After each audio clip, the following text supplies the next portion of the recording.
મિત્રો ઇંગ્લેન્ડને હરાવીને ભારત ફાઇનલમાં પહોંચી ગયું છે, પરંતુ ભારતની જીતમાં મહત્વની ભૂમિકા કોની રહી? તો જવાબ છે 3 ગુજરાતીઓની, હાર્દિક પંડ્યા, જસપ્રીત બુમરાહ અને અક્ષર પટેલ. મને ખબર છે તમારામાંથી અમુક લોકો એમ કહેશે કે ટીમ ઇન્ડિયાની જીતમાં બધા જ ખેલાડીઓનું યોગદાન છે.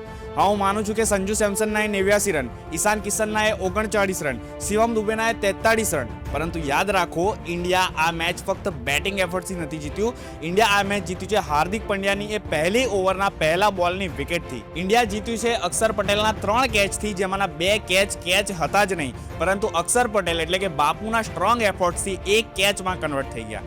બાકી તો એ 6 જ હતી અને ઇન્ડિયા મેચ જીત્યું છે બુમરાહની 18મી ઓવરથી, જેમાં ફક્ત 6 રન આવ્યા, અને હાર્દિકની 19મી ઓવર, જેમાં હાર્દિકે ફક્ત 9 રન આપ્યા. અને કંઈક ને કંઈક હાર્દિકનો એ ફાસ્ટ થ્રો, જેના લીધે જેકોફ બેથલ રનઆઉટ થયો, જે એકદમ સેટ પ્લેયર હતો, જેણે 105 રન માર્યા.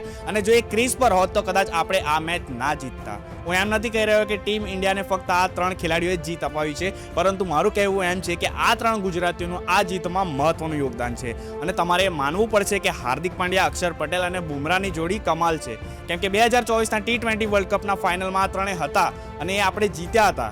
અને શું તમને ખબર છે કે એ મેચ પણ આપણે 7 રનથી જ જીત્યા હતા?